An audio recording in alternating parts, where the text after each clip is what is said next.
Yo, what is up guys, it's me exactly back bringing some more daily NBA news and highlights. And just a disclosure, I want to say that I'm sorry if you guys hear any background noise in this video. There's a lot of construction going on outside right now. I caught it at a time where it's kind of quieter, so maybe you won't be able to hear it, but there's like music blasting out there and everything. There's a lot of noise in here, so I'm sorry if, for example, you hear that right there. It's bang bang bang all morning long, but I had to get this video done. I tried to wait, but I just can't wait any longer for it to get quiet, or else this video just won't get done at all. But as always, you guys are the real MVPs coming back each and every single day. Can't thank you enough. Without you guys, I'm not able to do what I do every single day, so I really appreciate it. But now let's just take a look at everything that went on in the NBA yesterday. But first, a quick word about this video sponsor, SportsQ Trivia. This is easily one of the best apps for NBA fans. It's a live quiz every Monday, Wednesday, and Friday, where basically you guys are asked 10 NBA related questions while getting caught up on news, events, and highlights. And if you get all the questions right, you win some cash. It's that simple. Like I said, there is a game every Monday, Wednesday, and Friday, meaning that there will be one later on tonight. I'll for sure have the links down in the description box below so you can check it out. But now with that out the way, on the video. Let's go. Alright, so John Wall just joined the ever-growing list of players who have complained about not getting as many calls as certain other players in the NBA this season. And before I show you what he said, I have to show you what he did last night. Alright, so John Wall made a couple of bad plays in the final 10 seconds in the Wizards' close game against the Cleveland Cavaliers. The first one, he came up pretty short on a jumper. Wall, LeBron's on him for the lead. John Wall, no! Picked up by LeBron. Fouled by Gortat, 8 seconds to go. In the next one, he made a terrible pass that resulted in a turnover. Because it doesn't allow John Wall to get ahead of steam in attack mode. Wall intercepted. Outsman. Foul Washington, 2.5 to go. Those two plays really sealed the deal for Washington, made it so they had really no chance of winning that game. Pretty much by definition, John Wall choked. But that's not what he's saying. He's not going to admit that he choked. According to him, it's the ref's fault that he made those plays, that the game turned out the way it did. Well, it's kind of tough because I try to do the same things like LeBron, but I'm not as athletic. I'm athletic, but not as tall. But when I turn the corner and get downhill, I don't get those same calls when people put hands on me or contact with me. So I already knew the play before that when I drove on LeBron, I wasn't going to get a call, so why even put myself in that position?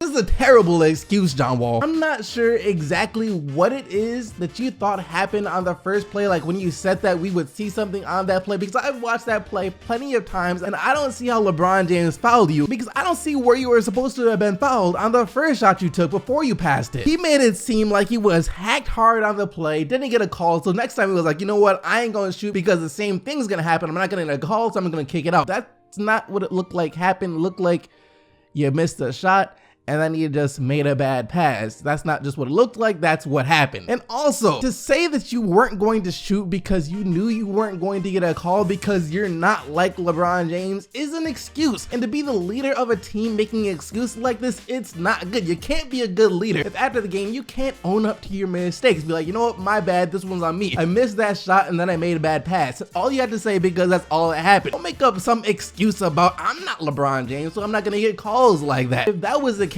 then every player could say that, because unless you're James Harden, someone in the league is getting more calls than you. And while we're on the topic of John Wall and the Cleveland Cavaliers, this man is determined to play against LeBron James and the Cleveland Cavaliers for some reason. I do not know why. He wants to play against them in the playoffs so bad. You remember last year how he said that he thought the Cavs fell to the second seed so they could avoid playing the Wizards in the second round. Yeah, he was pretty confident and cocky about their chances back then, and he's still pretty confident right now. As yesterday before the game, John Wall once again reiterated his desire to play against the Cleveland Cavaliers in the playoffs. No offense to any of the teams not going to the playoffs, but I want to play against Cleveland and definitely against Boston, because those are the two we might end up seeing in the playoffs. Well, it's gonna be one or the other, John Wall, unless you somehow fall to the 8th seed and have to play against Toronto in the first round. If Washington ends up with the 7th seed though, they could get to face both. If they're the 7th seed, that means they play Boston in the first round. And if they beat Boston in the first round, that would mean they get to play Cleveland in the first round. As for their chances of beating Boston, since Kyrie is out, they are much higher, but at the same time, the Celtics are so well coached that I still think they could give the Wizards some problems even without Kyrie. And as for the Cavs,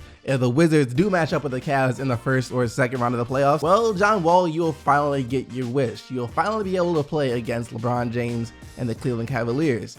And maybe after this, you won't wish for that anymore. Don't really have to talk much about this right here because we all knew this already. As Damian Lillard once again said that he wishes to remain with the Portland Trail Blazers his entire career, regardless of if he can win a championship or not. I would like to win a championship as bad as anybody, but because of who I am, I get a lot more satisfaction if I did it the hard way. If I can't figure it out here and I never win one, I can live with the effort I put into it. I can live with it maybe not happening for me. I'm going to roll with this team regardless of what people say or feel about our chances. I'm going to live and die with it. Like I said, we already knew that Damian Lillard isn't planning on leaving anytime soon. The only thing the Blazers could do to make him change his mind and want to leave is if they give up on him, is if they stop trying to be competitive, stop trying to improve their team, stop chasing the championship. Outside of that, Lillard should be fine with where he's at, but we've seen it before where the organization might turn on the player no matter how loyal that player is to the organization. Before this season, I don't think any of us thought the Clippers would ever trade Blake Griffin, and yet here we are. But that actually does it for all the news from yesterday. So now let's take a look at the game from last night. So Karl Anthony Towns fouled out in this game, which Tom Thibodeau after the game said that he didn't think Towns' 6th foul was actually a foul. And this game was way too important for the Wolves to have their best player foul out like this, as since the Nuggets won yesterday, they are now tied with Minnesota for the 8th seed in the West. Look, we won't know which one of the teams is going to get into the playoffs until the final game of the season, most likely, because these two teams play each other in the last game of the season. That game is going to be a must watch. Both these teams trying to make the playoffs for the first time in years. That being said, Andrew Wiggins, my dude, let me talk to you for a second here. 9 points in one of the most important game of the season so far. You score 9 points on 4 of 12 shooting. Jimmy Butler was active last night for Minnesota, but didn't play. He was suited up and ready to go, but just didn't get into the game. And I'm surprised that he didn't go in there to carry you, since you clearly weren't able to help yourself out there. 9 points in the most pivotal game of the season. If y'all won this one, you were pretty much a lock to make the playoffs, but now it's up in the air. And if the Wolves don't make the playoffs after having the 3rd seed for a majority of the season and Jimmy Butler went down, pack your bags, Wiggins, and you too, Tom Thibodeau. I still have faith in Wiggins as a player for some reason, but 9 points. He's a scorer. Yet he's only had one game this season that he scored at least 30 points. I just don't get it. Damian Lillard sat out this game with a sore ankle, but still the Blazers were able to hang in there with the Rockets up until about the final second when Chris Paul hit the game winner with under a second left to go to get the Rockets a 96-94 win. Paul with 27 points and 5 assists on the night. The Indiana Pacers are the first team to ever sweep their season series with the Warriors since Steve Kerr became the head coach. They blew out Golden State yesterday, 126-106, and Steve Kerr after the game wasn't too happy as he said the Warriors need to start playing like they care right now, since the playoffs are only a week away. Without Curry, the Warriors are still a great team, but they aren't the same team, not even close. They're mortal. And with teams like the Thunder and Spurs lurking near that 7th seed out west, their first round matchup should be pretty interesting. As for the Pacers though, I mean, what can I say? They continue to impress me. Really curious to see if they make any moves of the offseason to get even better. And the Jazz pretty much just took any chance the Clippers had of making the playoffs